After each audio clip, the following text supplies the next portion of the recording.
Blackmail is a very bad thing. Pretty much someone knows something very bad about you, and they can keep that secret for a long time, and they can leverage it for extortion. And they can either take it as a payment, in which you can give them money to keep them from giving that extortion out, or they can enact retribution on you at any given time. That's why it's bad to have enemies who know a lot of your dark secrets. And boy, do the Republicans know a dark secret in September. They understand that the Democratic National Convention is coming later on this month. Now stop the show. Texas got flooded with many migrants in the last 1 to 2 years. But now Texas is going to get its revenge. Texas is a Republican state, and they want to destroy the Democratic National Convention at any given cost. So what are they going to do? 5 days until the start of the Democratic National Convention in Chicago, city leaders are signaling they're ready for anything thrown at them. One big question looms. Will the governor of Texas flood the city with buses filled with migrants? Political reporter Chris Ty is here now with what we should expect. A lot of moving parts here, Joe and Erica, in the final countdown to next week. Texas Governor Greg Abbott has been shipping migrants here for 2 years, for almost as long. There's been an expectation he would use Chicago's week in the spotlight to double down. While the flow of migrants to Chicago has stopped cold since Christmas, just today he's signaled he's not done.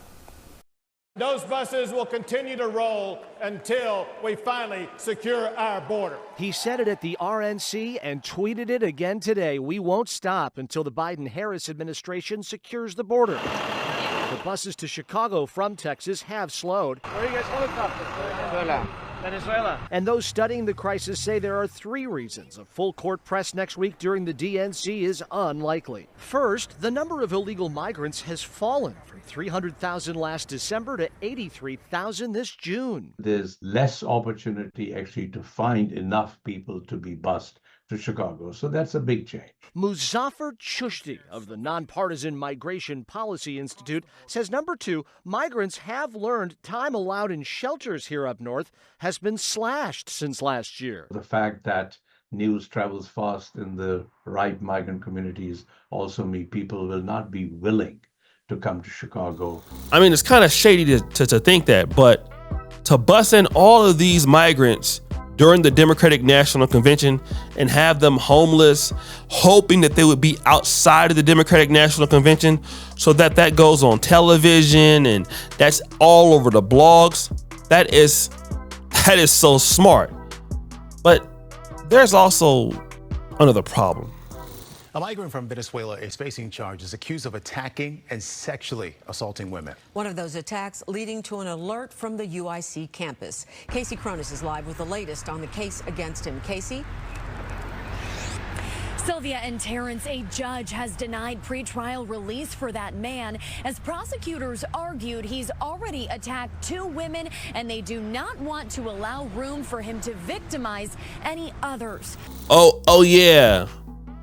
Yeah, the people who live in Chicago are already tired of those migrants because now those migrants have been committing crimes, a lot of crimes, all over the city of Chicago, which has led to Black Chicago voters saying this. And black people speak for black people. Oh, yes, sir. Black Americans. We're not African American. We're not people of color. We're not black and brown, minority. That's right. BIPOC. None of that. People, no, none of that. This is about our people demanding the resources, just as you're giving these people, these newcomers who are walking into this country. You're right. And sister's correct. How do you take a new group of people that have paid no taxes, can't vote, and you put them in front of the voters? I'm not going to pay them no damn taxes. And so we say this to you, Mayor, Governor, President. If you think that they're that powerful that you have to acquiesce and answer to them over us, then you tell them to vote for you in these next elections. That's right. You tell them to support your Democratic National Convention. And we're going to show you how we feel about the Democratic National Convention. Turn it up. Thank you. If you think you're going to have a peaceful Democratic National Convention in the city of Chicago while our people are starving, that's right. Stay tuned. You see, The Democratic National Convention is going to show a lot of things that most folks didn't really realize. That, first of all, it shouldn't have been in that city. And second of all, that these guys have been lying. That Democratic National Convention rule or Democratic rule are basically progressives in office have destroyed and will continue to destroy cities.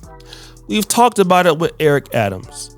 How bad things have become in New York City. About that, you're going to see what happened in San Francisco, California, other places. That is not happening in New York. I said this last year that I was removing the tents and encampments off our subway system, off our streets. Many of you said it was not possible, but as you move around this city, you don't see it. I know it's happening in other cities.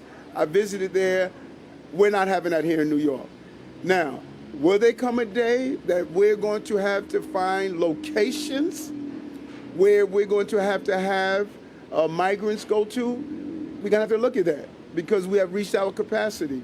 And so when I went there personally to speak with those men who were there at the Hall Street location, communicated with them, were able to get them back inside the shelter system and find a shelter for them, we were able to communicate. And that's what a leader do. A leader leads from the front. You know what else I discovered at that when I spoke with them? Some of them were engineers. Some of them were mechanics. They were professionals. And they only wanted one thing. They said, we want to work. We want to work. What is more anti-American than coming to America and you can't work? That's what we all should be talking about. This is so anti-American that someone can come to our country. People want to say 6 months. It's not 6 months. You could be here for almost 2 years and you're told that you can't work. All of us, all of our ancestors came somewhere. Think about if your ancestors were unable to work when they came to America. Think about it. Imagine what the impact is that you wouldn't be here right now doing what you're doing.